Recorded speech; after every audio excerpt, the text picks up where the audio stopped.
Sentada en silencio en el frío banco del hospital, mis dedos recorrían inconscientemente el borde de la ecografía.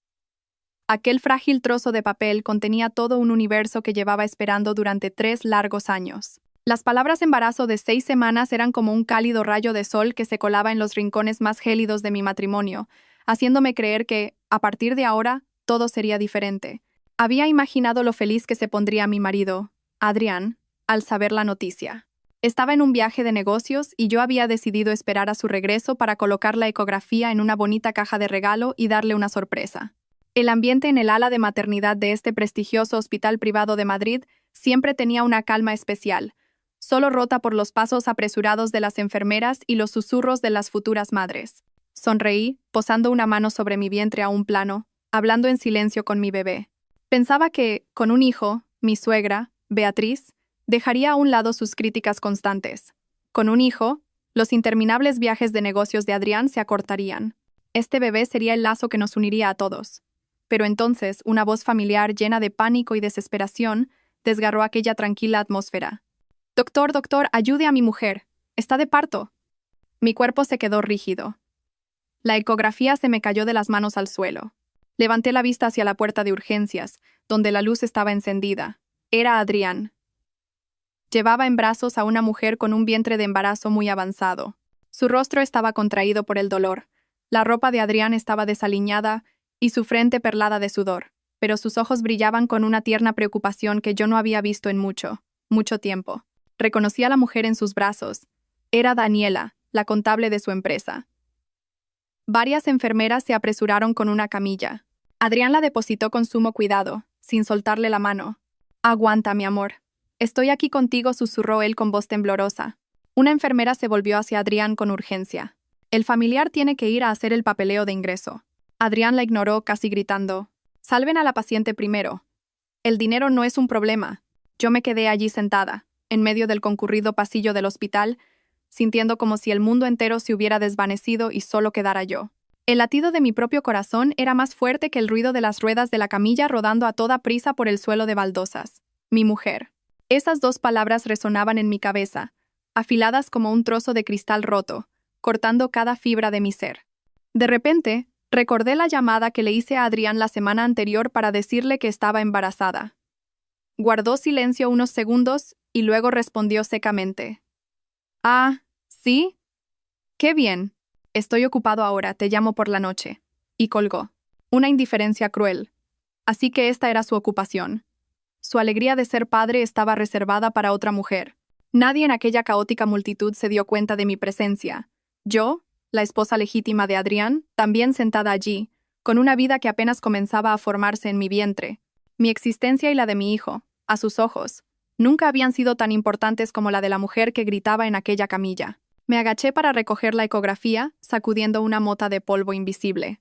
Una sonrisa se dibujó en mis labios, una sonrisa gélida y amarga hasta lo más profundo.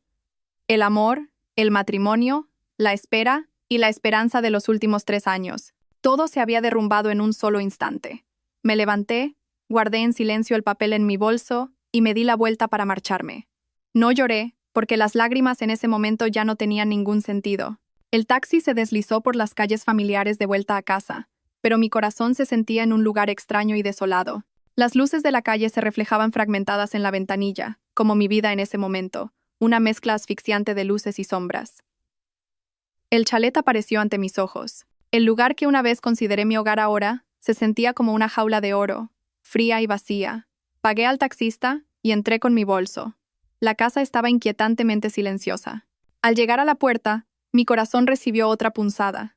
En el zapatero, junto a los mocasines de Adrián y mis tacones, había unas zapatillas de casa de color rosa. No eran mías. Un pequeño detalle, pero era una afirmación rotunda de que la presencia de Daniela no solo existía fuera, sino que se había infiltrado en mi espacio más íntimo. Ella había estado aquí, en esta misma casa. Entré en nuestro dormitorio, un espacio familiar pero impregnado de un perfume extraño. Mis ojos se detuvieron en un rincón de la habitación, donde varias cajas de cartón estaban cuidadosamente apiladas. Dentro había ropa de recién nacido, pañales y biberones. Todo estaba listo. No para mi bebé de 6 semanas, sino para el hijo a punto de nacer de Adrián y Daniela. Resulta que no solo me habían engañado, sino que me habían reemplazado abiertamente. Mi suegra Beatriz seguramente lo sabía todo. Incluso lo habría celebrado. No rompí nada, no grité. Mi calma en ese momento era más aterradora que cualquier arrebato de ira. Abrí el armario y saqué la maleta que Adrián me había regalado en uno de sus viajes de negocios. Comencé a doblar mi ropa, una prenda tras otra, con cuidado y orden. Cada objeto evocaba un recuerdo, pero ahora esos recuerdos no eran más que una farsa despreciable. El vestido de seda que él decía que me quedaba tan bien, el pañuelo que me regaló el invierno pasado, los doblé sin el menor atisbo de nostalgia. Mi mano se detuvo ante el marco de nuestra foto de boda en la mesita de noche. En la foto sonreíamos radiantes, la sonrisa de los primeros días, cuando aún creíamos en el amor eterno. Cogí el marco, pero no lo rompí, simplemente lo puse boca abajo sobre la mesa. No quería volver a ver ese pasado. Abrí un cajón, saqué mis documentos personales y la pequeña libreta de ahorros que había acumulado antes de casarme. Finalmente, dejé el libro de familia y el juego de llaves de la casa sobre el tocador, justo al lado de la foto boca abajo. Estaba devolviéndolo todo con mis propias manos. Mi papel de esposa, de nuera, ese título vacío que tanto me había esforzado en mantener. Saqué la maleta de la habitación sin mirar atrás. Antes de irme, me detuve un momento en el salón. Cada rincón de esta casa llevaba mi huella. Yo misma había elegido las cortinas, había colocado las flores en los jarrones. Me había esforzado en construir un hogar, solo para darme cuenta de que simplemente estaba decorando un escenario en el que la protagonista no era yo. La noche caía sobre Madrid, encendiendo miles de luces brillantes. De pie junto a la ventana de un lujoso apartamento de servicios, miraba el ajetreado tráfico de abajo. Este lugar era limpio y elegante, pero increíblemente frío, sin el más mínimo calor de un hogar. Todo aquí me era ajeno, desde la cómoda cama hasta la refinada vajilla. No me pertenecían, al igual que yo ya no pertenecía al lugar que había llamado casa. El dolor sordo en mi corazón se extendió por todo mi cuerpo, dejándome exhausta. Con cuidado, puse una mano sobre mi vientre, donde una pequeña vida crecía día a día, ajena a la tormenta exterior. Por él, no podía permitirme caer. El dolor podía hacerme llorar, pero no podía debilitarme. Mi padre en vida solía decir: «Hija mía, las lágrimas solo son para quienes las merecen. Para los canallas, debes vivir de tal manera que nunca tengan la oportunidad de verte llorar». Respiré hondo y saqué de mi bolso otro teléfono móvil. Había preparado este teléfono hacía mucho tiempo, no por desconfianza, sino porque mi abuela me había enseñado a tener siempre una salida en cualquier circunstancia. Abrí la agenda y busqué el único nombre guardado: Don Armando. No era familia, pero era más cercano que un pariente de sangre. Era abogado, la mano derecha de mi padre desde los días en que construyó su imperio. Después de la muerte de mis padres, él fue quien cuidó de todo mi patrimonio y la única persona en la que confiaba plenamente. Cuando decidí casarme con Adrián, no se opuso. Solo me dijo en voz baja: «Señorita, en la vida, siempre hay que guardarse una salida». Pulsé el botón de llamada. El teléfono sonó una sola vez antes de que respondieran. La voz grave y firme de don Armando resonó. «La escucho, señorita». Esa voz no había cambiado en años. Siempre me transmitía una extraña sensación de seguridad. Se me hizo un nudo en la garganta, pero reprimí mis emociones y hablé con una voz tan clara y tranquila que hasta yo misma me sorprendí. «Don Armando, el plan B comienza ahora». Hubo un silencio de unos segundos al otro lado. Pude sentir su sorpresa, pero rápidamente respondió, con su habitual profesionalidad: «Entendido. Todo se pondrá en marcha de inmediato. Cuide su salud, señorita». «Gracias, don Armando». Pasé 3 días en el apartamento de servicios. 3 días sin una sola llamada, sin un solo mensaje a nadie. Dediqué la mayor parte del tiempo a descansar, intentando comer bien por mi hijo. Sabía que ahora no solo vivía para mí. A veces, el dolor se colaba en mis sueños. La imagen de Adrián irrumpiendo en urgencias con Daniela en brazos se repetía como una película a cámara lenta, inquietante. Pero cada vez que despertaba, me decía a mí misma que debía ser más fuerte. En la mañana del 4.º día, después de desayunar, decidí encender mi antiguo teléfono. El móvil que había usado durante 3 años, lleno de recuerdos, ahora parecía una caja de Pandora llena de desdichas. Tan pronto como se encendió, la pantalla se iluminó repetidamente con notificaciones de decenas de llamadas perdidas y mensajes sin leer, la mayoría de Adrián y mi suegra, Beatriz. Revisé la lista de llamadas de Adrián sin intención de devolverlas. ¿Para qué me buscaba? ¿Para disculparse? ¿O para imponerme condiciones? Fuera lo que fuese, no quería escucharlo. Abrí los mensajes de WhatsApp y lo primero que vi fue el último mensaje de mi suegra. Respiré hondo, preparándome para sus duras palabras, pero lo que escribió aún así me heló el corazón. ¿Dónde te has metido estos días? Adrián está agotado cuidando de Daniela en el hospital. Deja de hacer el ridículo y vuelve a casa a preparar la comida. Vaya mujer más desconsiderada. Leí el mensaje una y otra vez. Cada palabra era como una aguja clavándose directamente en mi orgullo. Ni una pregunta sobre mi estado, ni una pizca de preocupación por su nuera desaparecida. A sus ojos, yo era menos importante que el cansancio de su hijo por cuidar a su amante. Mi papel en esa casa era simplemente el de una sirvienta, responsable de servir la comida a su hijo y a la amante de este. ¡Qué ridículo! Había intentado ser una buena nuera durante 3 años, soportando sus críticas y comparaciones absurdas, solo con la esperanza de que algún día me aceptara. Pero no, en su corazón nunca hubo sitio para mí. La ira subió por mi pecho, pero se enfrió rápidamente, dejando solo un desprecio absoluto. Ese mensaje me ayudó a eliminar cualquier atisbo de duda que pudiera quedar, cualquier pequeña esperanza de que todo fuera un malentendido. No, esta era su verdadera cara, una familia egoísta y cruel. No respondí. Simplemente borré el mensaje, como si borrara una mancha indigna de mi vida. Me habían dado una razón lo suficientemente convincente como para no tener más piedad.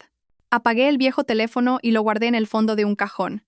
A partir de ese momento, la vida de Valentina de la Vega ya no tendría nada que ver con esa gente. Ellos mismos habían cerrado la última puerta. En los días siguientes intenté mantener una rutina estricta. Me levantaba temprano para hacer yoga prenatal, preparaba mi propio desayuno, leía y escuchaba música. No me permitía hundirme en la miseria. Sabía que Adrián y su familia pensaban que solo estaba enfadada, que en unos días, cuando me quedara sin dinero y sin un lugar a donde ir, volvería por mi propio pie y aceptaría sus condiciones. Pero se equivocaban. Una tarde, mientras leía en el balcón, sonó el teléfono. Era mi prima, la única pariente con la que mantenía contacto. Valentina, ¿dónde estás? ¿Estás bien? Su voz sonaba preocupada y vacilante. Estoy bien, prima. Me quedo en casa de una amiga. ¿Qué ocurre? Pregunté, con un mal presentimiento. Hubo un silencio, luego un suspiro. Val, escucha, tienes que mantener la calma. Hoy han celebrado el primer mes del hijo de esa tal Daniela. La casa de Beatriz estaba llena. Invitaron a toda la familia, decenas de personas. Mi corazón se encogió, pero mantuve la voz firme. Ah, sí. Debió de ser una gran fiesta. ¿Gran fiesta? ¿Qué dices? Su voz se volvió áspera. Estoy tan indignada que tenía que llamarte. En medio de la fiesta, delante de todos, Beatriz se levantó y proclamó. Se detuvo, como si no se atreviera a decirlo. ¿Qué dijo? ¿Prima? Dímelo. Puedo soportarlo. La oí respirar hondo. Dijo, esta casa tuvo la desgracia de acoger a una gallina que no sabe poner huevos. Ahora que tenemos un heredero, la que no sirve que se largue y nos deje en paz. Val, te dijo eso, delante de todo el mundo. Cada palabra era como un puñal en mi corazón. Dolía tanto que apenas podía respirar. Pensé que era lo suficientemente fuerte, pero al oír esas palabras, las lágrimas brotaron sin control. No solo me habían sido infieles, no solo habían pisoteado mis sentimientos, sino que me habían humillado públicamente, negando mi existencia y mi valor delante de toda la familia y amigos. Querían que no tuviera cara para mirar a nadie nunca más. Val, ¿me oyes? No hagas ninguna tontería, dijo mi prima, alarmada por mi silencio. Me sequé las lágrimas rápidamente, intentando respirar hondo. No te preocupes, estoy bien. Gracias por decírmelo. De verdad estoy bien. Colgué y miré al vacío. El dolor ya no era sordo. Se había transformado en una llama de rabia que ardía en mi interior. Muy bien. Si querían que desapareciera, que me largara, entonces les haría pagar un precio muy alto por la humillación de hoy. Se arrepentirían de haber llevado a una mujer al límite. Llamé a don Armando. Mi voz era fría y decidida. Don Armando, quiero que todo se acelere. No quiero esperar ni un día más. Entendido, señorita. Todos los procedimientos legales están listos. A su orden, la notificación será enviada de inmediato. La voz de don Armando, siempre tranquila y fiable, me dio fuerzas. A la mañana siguiente, una carta certificada del bufete de don Armando llegó a la dirección de la empresa de Adrián. Yo no estaba allí para verlo, pero podía imaginar su cara al leer el contenido. No era una demanda de divorcio, sino una notificación legal formal. La carta exigía a Adrián que, en un plazo de 15 días, cumpliera con la cláusula 11 del contrato matrimonial que ambos habíamos firmado. El contenido de esa cláusula era muy claro. Antes de casarnos, mi padre le había dado a Adrián 1 millón de euros como capital inicial para su empresa, figurando como parte de mi dote. Mi padre, que quizás ya había visto algo en Adrián, le pidió a don Armando que redactara un contrato con una cláusula específica. Si Adrián violaba gravemente las leyes del matrimonio, concretamente si era infiel y tenía un hijo fuera del matrimonio, ese 1 millón de euros se consideraría un préstamo personal, y yo tendría pleno derecho a exigir la devolución de todo el capital, más todos los beneficios generados durante ese tiempo, calculados al tipo de interés bancario. El día que firmó el contrato, Adrián se rió y dijo que mi padre y yo éramos demasiado precavidos. Incluso juró que ese día nunca llegaría. Quizás lo consideró un mero formalismo, una garantía de nuestro amor. O quizás confiaba demasiado en su capacidad para ocultar sus mentiras. Pero olvidó una cosa: lo que está escrito, una vez firmado, tiene plena validez legal. Sentada en el apartamento, sorbí un té caliente. Por primera vez en muchos días, sentí una sensación de alivio.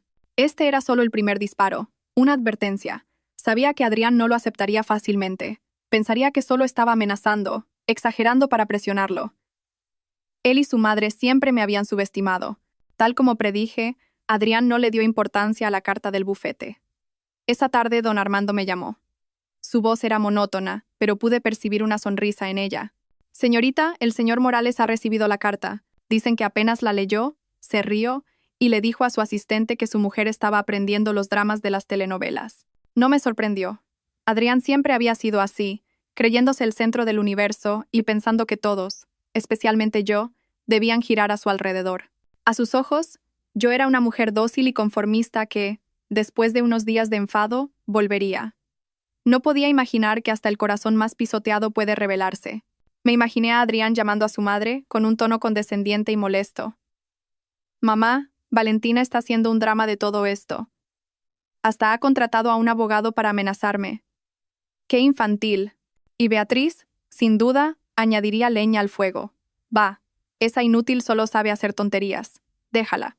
En unos días, cuando se quede sin dinero, volverá arrastrándose y pidiendo perdón. Se regodeaban en su arrogancia, sin saber que yo ya no jugaba según sus reglas. El verdadero golpe no estaba en esa notificación. Esa noche, mientras cenaba sola, recibí un mensaje de don Armando. Señorita, el señor Morales acaba de llamar muy enfadado al servicio de atención al cliente de su banco. Sonreí. El verdadero espectáculo acababa de empezar. Me imaginé a Adrián, quizás cenando con Daniela en un restaurante de lujo. Sacaría su tarjeta de crédito con confianza, pero el datáfono daría error. Lo intentaría de nuevo. Mismo resultado. Su expresión de suficiencia comenzaría a resquebrajarse. Llamaría al banco, con un tono arrogante y molesto. Revise mi cuenta. ¿Por qué no funciona mi tarjeta? Y al otro lado, la voz tranquila pero firme de una empleada respondería. Disculpe, señor. La cuenta principal ha sido restringida a petición del cotitular. ¿Cotitular? ¿A qué se refiere? Rugiría él. A petición de la señora Valentina de la Vega, señor. Conozco a Adrián mejor que nadie. Sé que después de que su ego recibiera un golpe inesperado, no buscaría el consejo de un amigo sabio ni reflexionaría sobre el problema. Buscaría un lugar donde pudieran acariciar su ego herido. Y ese lugar no era otro que Daniela. En la cómoda habitación del hospital, Adrián se sentaría junto a Daniela, con cara de frustración. Le contaría la historia de la tarjeta bloqueada como una gran humillación, sin olvidar añadir detalles para convertirme en una esposa mezquina y problemática. Daniela, con la experiencia de una tercera persona astuta, no añadiría leña al fuego. Interpretaría el papel de una mujer comprensiva y razonable. Casi podía oír su voz melosa. Ay, cariño, las mujeres nos ponemos un poco celosas a veces. Seguro que se ha puesto así al ver lo mucho que te preocupas por mí y por nuestro hijo. Además, solo te ha bloqueado una tarjeta secundaria, no puede hacer nada más. Es una niña. Le pondría la mano en el brazo, con una mirada comprensiva. No te enfades por estas tonterías. Te afectará a la salud. Ahora tienes que cuidar de nuestro hijo. Él es lo más importante, ¿verdad? Esas palabras serían un bálsamo para el ego herido de Adrián. Asentiría, sintiéndose un genio por haber elegido a Daniela. Pensaría, es verdad, Valentina es solo una niña celosa. No se puede comparar con Daniela, que es guapa, me ha dado un hijo, y además es comprensiva. Su momentánea inseguridad se desvanecería, reemplazada por una confianza ciega aún mayor. Creería ciegamente que si me ignoraba, sería yo quien se desesperara. Abrazaría a Daniela, prometiéndole un futuro brillante solo para ellos y su precioso hijo. Las 2 semanas siguientes transcurrieron en un silencio extraño. No contacté con Adrián y él, tal como predije, tampoco intentó llamarme más. Estaba jugando a la Guerra Fría, esperando que yo me rindiera primero. El mundo de Adrián en ese momento debía de ser un torbellino de actividad. Don Armando me informó de que Daniela había recibido el alta. Adrián organizó una fiesta por todo lo alto para celebrar el primer mes de su hijo, como para consolidar el estatus de madre e hijo. Estaba ocupado con felicitaciones, presumiendo de su robusto bebé, interpretando el papel de padre y esposo modelo en su nuevo mundo. Seguramente estaría embriagado por el éxito. Sentiría que lo tenía todo: una carrera exitosa, una madre que lo adoraba y una amante que le había dado el heredero que tanto deseaba. A veces, en algún momento libre, quizás se acordaría de mí. No con remordimiento, sino con irritación. Pensaría: ¿por qué esta mujer es tan terca? Casi medio mes y todavía no ha vuelto. Pero esa irritación pasaría rápidamente, reemplazada por la confianza de que, tarde o temprano, tendría que volver. A sus ojos, yo no tenía a dónde ir ni cómo mantenerme por mí misma. En contraste con la ruidosa vida de Adrián, mi mundo era de una calma absoluta. Dediqué esos 15 días a cuidarme a mí misma y a mi bebé. Leí libros sobre maternidad, aprendí a cocinar platos nutritivos para el embarazo, paseaba por el parque cada tarde. Sentía los cambios en mi cuerpo día a día, la conexión sagrada con esa pequeña vida que crecía en mí. Este silencio no era una espera dolorosa, sino una preparación silenciosa. Mantenía contacto regular con don Armando. Todos los procedimientos legales, todos los planes para el siguiente paso, estaban meticulosamente trazados. Era como un cazador paciente, observando a su presa jugar, ajena al peligro que se cernía sobre ella. El día 15, supe que era el día en que Adrián llevaba a Daniela y a su hijo al chalet. Probablemente se sentía el hombre más feliz del mundo. Había establecido a su nueva familia, y quizás pensó que era hora de resolver el problema que yo representaba. Volvería a la casa vacía, no para buscarme, sino para sentarse allí, esperando que yo volviera para enfrentarme a él. Pero nunca podría haber imaginado que lo que le esperaba allí no era yo, sino una cruda realidad. Esa noche, Adrián condujo de vuelta al chalet. Probablemente se imaginó la escena: yo, sentada en el salón, con el rostro demacrado por la espera, y él entrando con la actitud de un benefactor, dictando las condiciones para que yo pudiera quedarme. Estaba acostumbrado a que yo siempre cediera. Pero cuando abrió la puerta, lo que le recibió no fui yo, sino un espacio oscuro y escalofriantemente frío. Encendió la luz, pero solo sirvió para acentuar el vacío de la casa. No había ruido de televisión, ni el olor familiar de la cena, solo un silencio abrumador. María llamó a la empleada del hogar. No hubo respuesta. Frunció el ceño y entró en el salón. Todo estaba ordenado, pero parecía deshabitado. Dio una vuelta por la casa, llamando al personal, pero solo le respondió el eco de su propia voz. Su irritación inicial se convirtió en una vaga inquietud. Subió corriendo las escaleras, abrió la puerta del dormitorio, y fue entonces cuando le sobrevino el primer ataque de pánico real. La habitación estaba igual, pero extrañamente vacía. La puerta de mi armario estaba entreabierta. Dentro no quedaba ni una sola prenda. Todos mis vestidos, bolsos, zapatos, las cosas que él me había comprado, las que yo amaba, todo había desaparecido sin dejar rastro. El tocador estaba impecable, sin un solo cosmético. Corrió hacia la mesita de noche, donde siempre había estado nuestra foto de boda. Pero ahora estaba boca abajo, mostrando solo un reverso negro y sin alma. La levantó, temblando. Nuestras sonrisas felices en la foto parecían burlarse de su desconcierto. Junto al marco, sobre la mesa, estaban las llaves de la casa y el libro de familia. Adrián se quedó paralizado en medio de la habitación. Esto no era un enfado pasajero. Ninguna mujer que se va enfadada lo hace de una manera tan tranquila, metódica e impecable. Esto era una ruptura total. Había borrado cada rastro de mi existencia de su vida, de forma radical y fría. Sacó su teléfono y me llamó frenéticamente, pero solo escuchó el tono de llamada sin fin. Empezó a sentir miedo, un miedo que nunca antes había conocido. Se dio cuenta de que el canario que creía tener enjaulado, en realidad, se había ido volando. El pánico, tras una noche en vela, se convirtió en una furia descontrolada. A la mañana siguiente, Adrián irrumpió en la oficina, con el rostro marcado por el cansancio y la frustración. Pensó que al volver al trabajo, al poder y al dinero, esa sensación intangible de pérdida se desvanecería.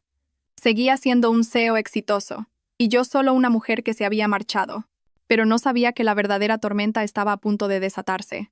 Al entrar en su despacho, se encontró con el rostro pálido de su director financiero, el señor Méndez, quien había estado con él desde el principio.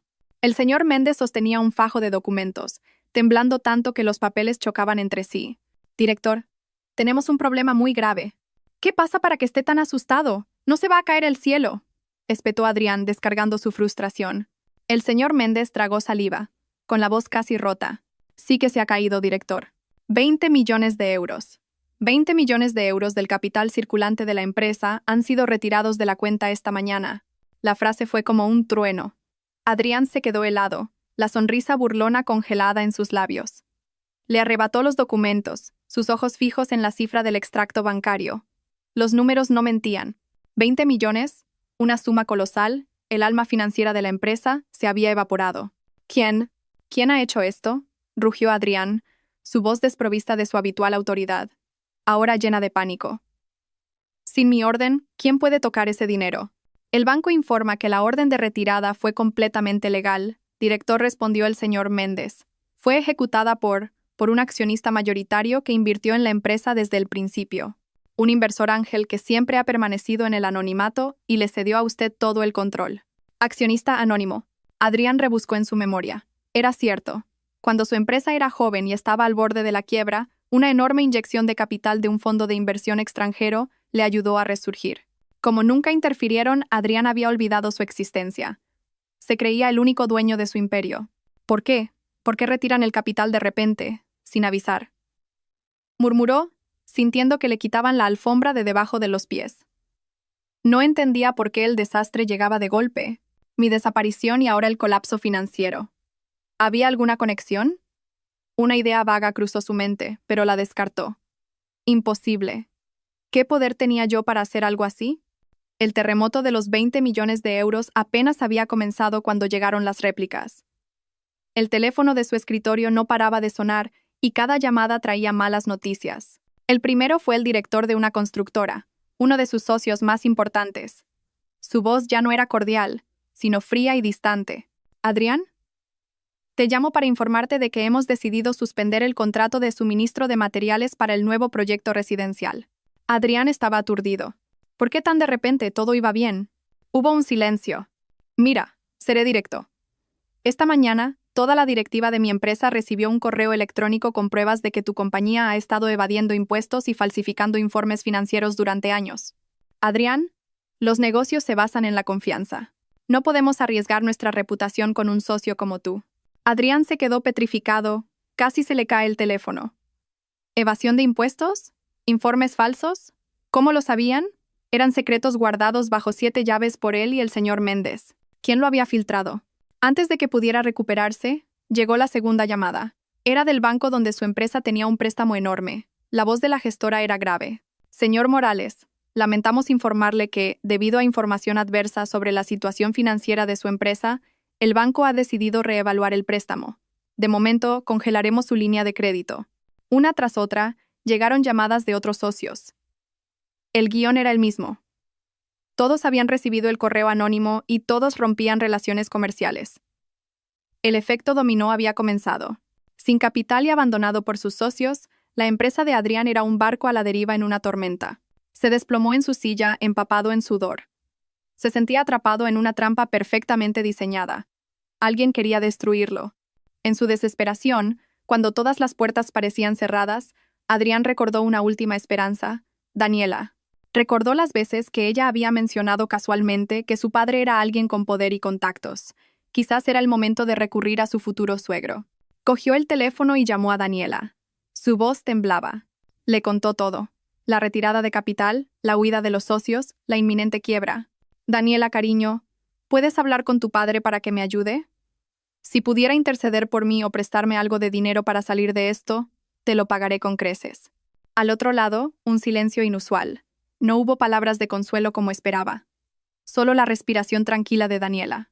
Y entonces, una risa clara y cristalina resonó, una risa que sonaba extraña y afilada. «Ay, Adrián, ¿pero tú eres tonto o qué?».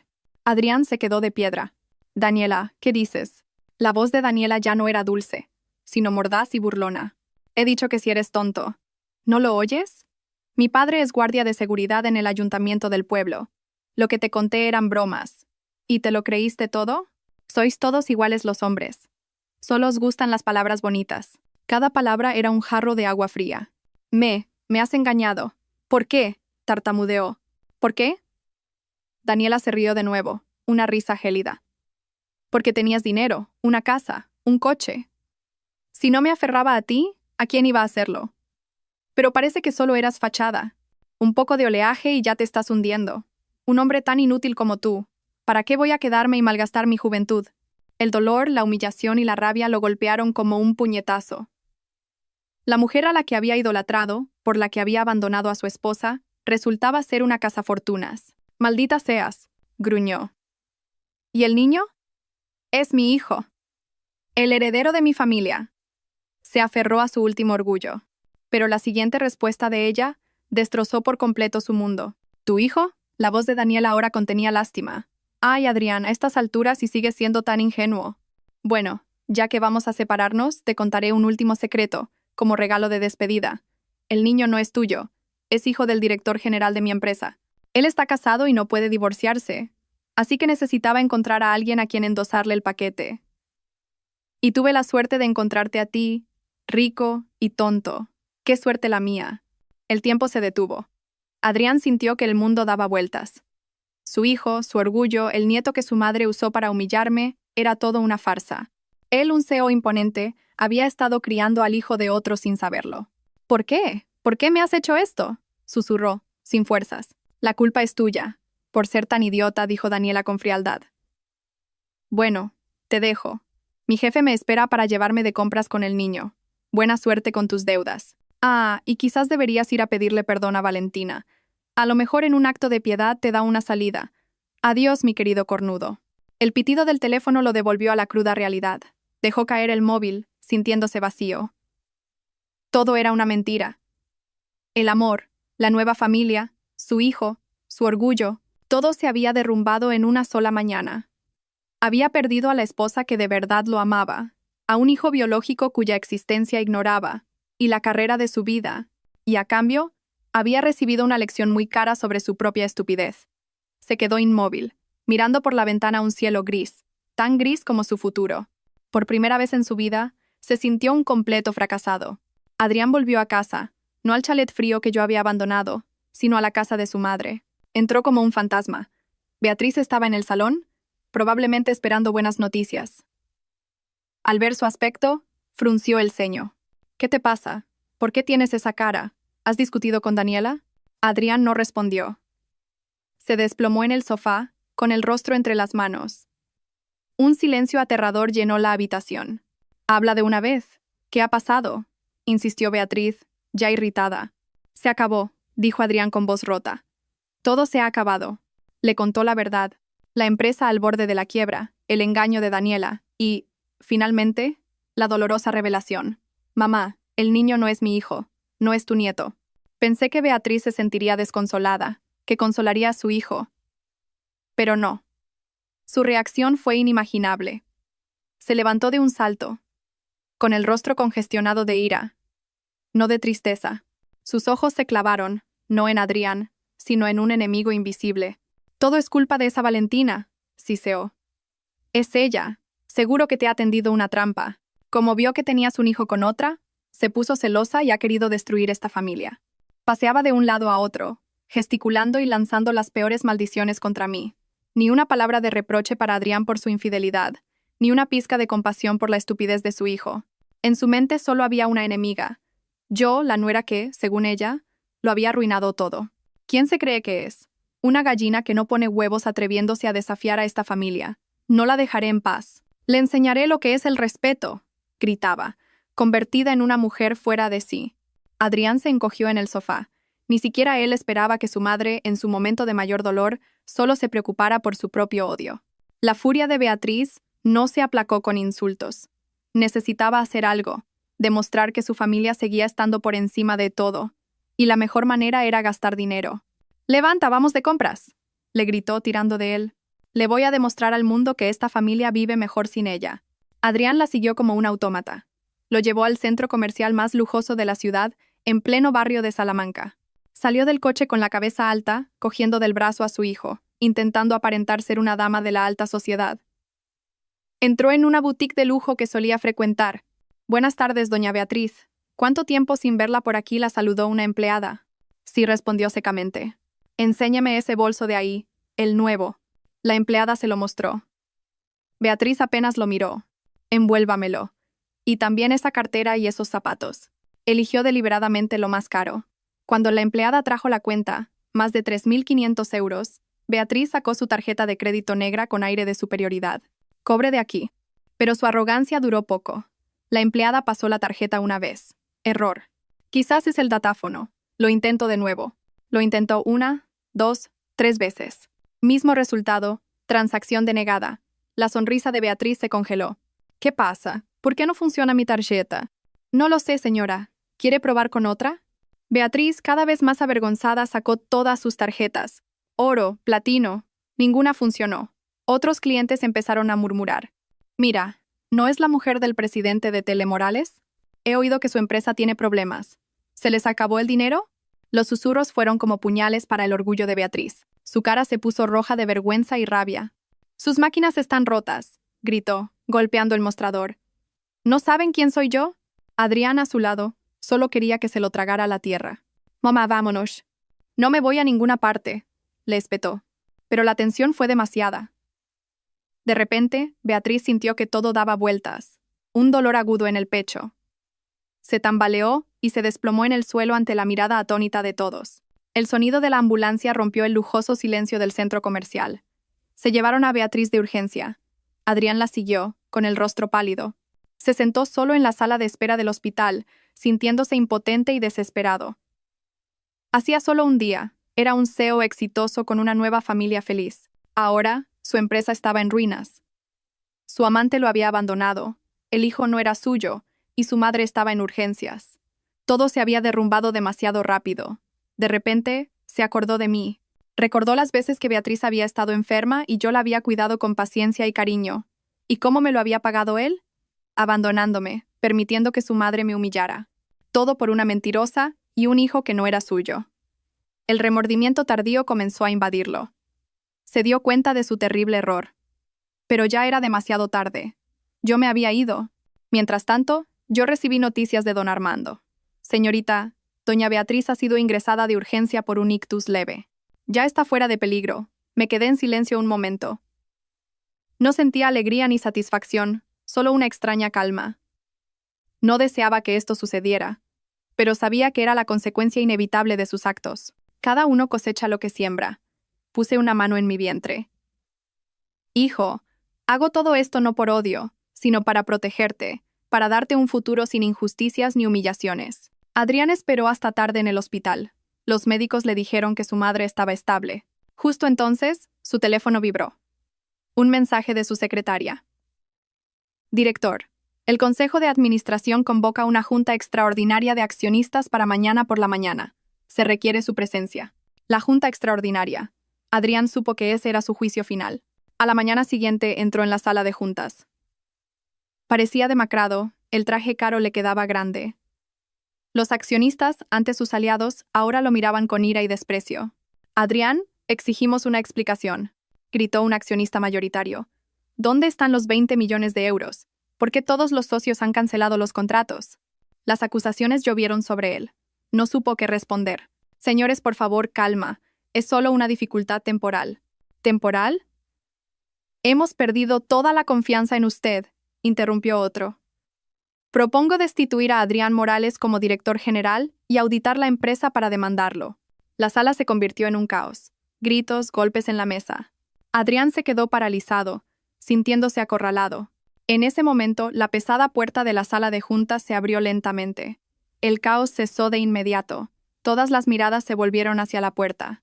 Y entonces entré yo. El sonido de mis tacones sobre el mármol resonaba con fuerza en el silencio. Ya no era la Valentina de antes, con vestidos sencillos y mirada sumisa. Llevaba un traje sastre blanco impecable que realzaba mi figura de embarazada. Mi pelo estaba recogido en un moño elegante, mi rostro maquillado con sobriedad y mis ojos reflejaban una calma glacial. A mi lado caminaba don Armando, con su maletín de cuero, seguido por 2 jóvenes abogados de su bufete. Nuestra presencia irradiaba un aura de poder que silenció a todos. Los murmullos comenzaron. ¿Quién es? Parece. La mujer del director. Imposible, ¿qué hace aquí? ¿Y vestida así? Mis ojos se posaron finalmente en Adrián. Estaba petrificado, mirándome como a una extraña. Su aspecto lamentable no despertó en mí ni una pizca de compasión. Caminé lentamente hacia la cabecera de la mesa donde él se sentaba. Los accionistas se apartaron para dejarme pasar. Me paré frente a ellos, observando la codicia, la preocupación y el colapso total en los ojos de Adrián. Buenos días a todos, dije, mi voz clara y firme, sin necesidad de micrófono. Quizás muchos de ustedes me reconocen, pero probablemente nadie sabe realmente quién soy. Hice una pausa, dejando que la curiosidad creciera. Luego miré directamente a Adrián. Permítanme presentarme. Soy Valentina de la Vega, la única hija del difunto presidente del Grupo de la Vega, don Rodrigo de la Vega. La sala estalló en un murmullo de asombro. Grupo de la Vega, un nombre que todos en el mundo de los negocios conocían. Un imperio gigantesco, a años luz de la pequeña empresa de Adrián. ¿Grupo de la Vega? ¿La hija del presidente? No puede ser. Nadie estaba más conmocionado que Adrián. Su rostro se volvió blanco como el papel. Finalmente lo entendió todo. Entendió por qué me había ido con tanta calma, por qué pude congelar sus cuentas. Se había casado con una verdadera princesa y la había tratado como a una sirvienta. Tenía un tesoro y lo había tirado por una baratija falsa. Esa verdad era más dolorosa que perder 20 millones de euros. No les di tiempo a recuperarse del primer golpe. Hice una señal a don Armando, quien proyectó en la pantalla una serie de documentos. Quizás ustedes, y también el señor Morales enfaticé su nombre, siempre se han preguntado quién era ese inversor ángel que salvó a esta empresa de la quiebra. Pues bien, hoy tendrán la respuesta. El Grupo de la Vega fue ese accionista anónimo. Si la primera noticia fue una bomba, esta fue un terremoto que lo arrasó todo. El silencio ahora estaba lleno de miedo.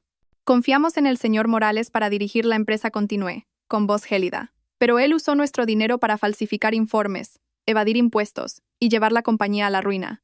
Según el contrato de inversión, como accionistas y acreedores mayoritarios, tenemos pleno derecho a tomar el control de la empresa para reestructurarla y proteger nuestra inversión. Los 20 millones de euros que se retiraron no eran de la empresa, eran míos. Ahora todos lo entendían. No había venido como una esposa despechada, sino como la presidenta del Grupo de la Vega para reclamar lo que era mío. Los accionistas que antes clamaban contra Adrián ahora me miraban con súplica. Sabían que solo yo podía salvar el barco. Adrián se derrumbó por completo. El imperio del que estaba tan orgulloso ya no era suyo. Lo había perdido todo. Se levantó de su silla, tambaleándose, y caminó hacia mí. Y entonces, para sorpresa de todos, se arrodilló a mis pies. Valentina, me equivoqué, sollozó, agarrándose a mis piernas. Lo sé, soy un cabrón. Perdóname, por favor. No me quites la empresa. Es el trabajo de toda mi vida. Podemos empezar de nuevo, ¿verdad? Tenemos un hijo, Valentina. Nuestro hijo necesita un padre. ¿Nuestro hijo? Esas palabras, que deberían haberme hecho la mujer más feliz, ahora sonaban como una burla. Usaba a nuestro hijo, al que nunca le había importado, como un arma para pedir clemencia. ¿Nuestro hijo? Dije, con una frialdad cortante. Adrián, ¿recuerdas ese día en el hospital, cuando gritaste que esa otra mujer era tu esposa? ¿Recuerdas cuando tu madre me humilló llamándome gallina que no pone huevos? ¿Pensasteis alguno de vosotros en nuestro hijo entonces? Se quedó sin palabras, el llanto ahogado en su garganta. Te equivocas. Este es mi hijo, enfaticé. No nuestro hijo. En el momento en que llamaste esposa a otra mujer, nosotros dejamos de existir. Mi hijo no necesita un padre como tú, ni una abuela como tu madre. Aparté mi pierna de su alcance, un gesto definitivo. Don Armando colocó un sobre frente a él. Estos son los papeles del divorcio. La señorita ya ha firmado. Adrián miró los papeles como si fuera su sentencia de muerte. Se quedó sentado en el suelo, completamente derrotado. Cuando la puerta se cerró detrás de mí, la luz del sol en el pasillo me pareció cálida y reconfortante. Respiré hondo, sintiéndome liberada de un peso que había llevado durante años. La guerra había terminado. Dentro, el caos se reanudó, pero esta vez los accionistas rodeaban a don Armando, suplicando, ofreciendo su lealtad. Nadie prestaba ya atención a Adrián. El antiguo rey era ahora una sombra en su propio reino. Días después, comencé mi trabajo. La empresa pasó a llamarse Grupo de la Vega Sede Sur. Reestructuré todo, despidiendo a los incompetentes y recompensando a los talentosos. Me gané el respeto de los empleados no con palabras, sino con hechos. La noticia de la investigación policial no tardó en llegar. Las pruebas de fraude fiscal eran irrefutables. Señorita, acaban de dictar orden de detención provisional contra el señor Morales, me informó don Armando por teléfono. No sentí alegría, solo una vaga tristeza por un hombre que lo tuvo todo y lo tiró por la borda por su propia ceguera. La noticia fue el golpe de gracia para Beatriz. Mi prima me contó que, al enterarse, sufrió un segundo ictus, mucho más grave. Los médicos le salvaron la vida, pero su cerebro quedó dañado permanentemente. Viviría el resto de sus días en una silla de ruedas, con la mente perdida, atrapada en la obsesión por un nieto que nunca existió. La justicia kármica puede ser cruel. Los meses pasaron. El embarazo llegó a su fin. En una hermosa mañana de otoño, di a luz a un niño sano y fuerte. Al escuchar su primer llanto, todas las penas se desvanecieron. Le puse de nombre Mateo, con la esperanza de que su vida fuera siempre tranquila y brillante. Mi vida se llenó con la simple felicidad de ser madre. Verlo crecer, escuchar su risa, sentir su confianza absoluta en mí. El pasado se desvaneció. Perdoné no a ellos, sino a mí misma, para poder empezar de nuevo con el alma en paz. Ellos recibieron su castigo. Ese es el equilibrio de la vida. Yo encontré mi paz. Una mañana con Mateo, que ya tenía casi un año, en brazos, salimos al balcón a ver el amanecer. El sol se elevaba, tiñendo el cielo de naranja y oro. El río brillaba, y la ciudad despertaba a un nuevo día. Mateo, en mis brazos, señaló el sol y balbuceó alegremente. Sonreí y lo besé en la frente. Sí, mi amor, es el sol. Un nuevo día comienza. No sabía qué me depararía el futuro. Quizás encontraría un nuevo amor, o quizás criaría a mi hijo sola. Ya no importaba. Tenía a mi hijo, mi carrera, y un corazón que había aprendido a amarse a sí mismo. El viento de la mañana soplaba suave. Abracé a mi hijo, mirando el sol naciente, sabiendo que nuestras vidas, como el sol, solo podían volverse más y más brillantes. Estimados oyentes, si esta historia ha llegado a sus corazones, por favor, suscríbanse, activen la campana de notificaciones y no olviden compartirla si la han encontrado significativa. Cada comentario de ustedes es una gran fuente de aliento para nosotros. Agradecemos sinceramente su atención. Un saludo y hasta la próxima historia.